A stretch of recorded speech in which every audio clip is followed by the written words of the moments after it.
Nakatesting na ba ka, Papa Chops, nga si teacher na bad mood? Ay, syempre. Me personally Me personally. because before ko na DJ sa Barangay FM, I was a teacher for 2 years. So mabad mood yun ka kung Teachers, unsa lugar ka? Teacher Papa Chops. yeah, Asa yung alim mo? sir lang. Itago na sa pangalan nga sir. Sir ko. Sir ko Balintong. Sir Chops. Sir Chubbs. So, time yun, pare ko, mabad mood si teacher. Oh. Ikaw, with your personality, pare, mabad mood ka, pare. Sa kung pamilya, mardigin ka, kabalo masuko ba? To the point nga. To the point ka. Oh. Di ko ingon nga kanang mabad mood nga mga sabag yun, like i-shower na ko sa mga students no. May shower. Oh. Mamusil lang ka dito. Dili. Aso.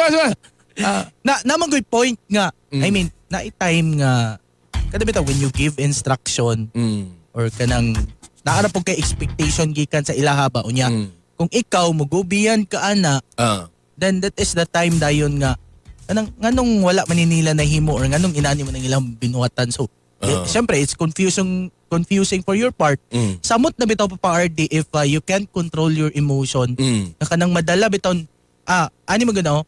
Sige. Kung naa kay problema daan manggod, oo, tapos madala nimo siya sa school or sa work, then that is the time nga bisag gamay ra kayo siya nga problema, then for you it's a big deal kay nadala man nimo. Lagi. Oo. So na-combine ang imong problema, personal problem, plus nagpabadlong pagid ang imong estudyante. But I think sa mga teachers, and not only teachers, but all professionals who are listening to us right now, mga naminaw sa ato Papa Chops, we should be professional enough na dapat dili nato dalhon ang ato mga personal problems sa balay, dalo nato sa atong trabaho.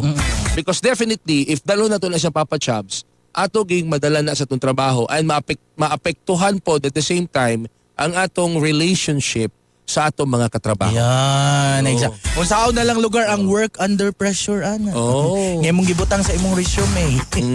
I can work under pressure. I am a team leader. I am at balo na kas mga play, always best foot forward.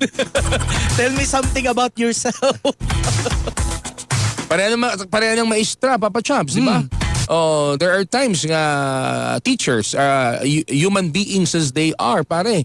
Na yung mga time nga sa puton sila. Yun. Oh. Kay wala sila sundoa sa habal-habal. Nagbaklay sila, gikan lumbia paingon sa tuburan. Layo up sa ka. Tapos Papa RD, O saman? ang teacher manggod is did not just only work during school hours. Yeah. Samot na bitaw og if you are in the high school or senior high, tapos na kay advisory nga class, you cannot control, especially if si parents lugar mo contact sa imo. I experience that no during on a Sunday. Ang Sunday bitaw is family time, me time. Na kayo mga na-experience? Mo-contact sila like they are asking nga kanang sir, naunsa naman ni akong kuan sir, unsa may iyang status ani? Wala man lang excuse.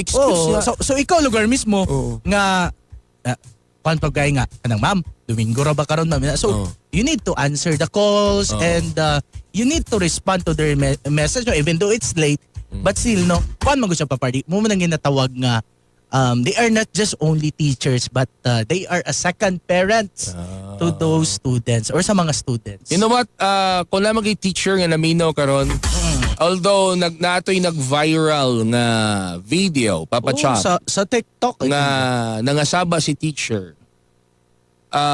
You should not be, you should be proud of your profession as a teacher, pare.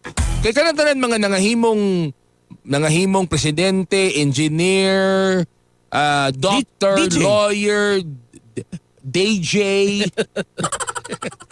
Miagi na sa all of us, di ba? Miagi tatanan sa magtuturlo, Papa Chops.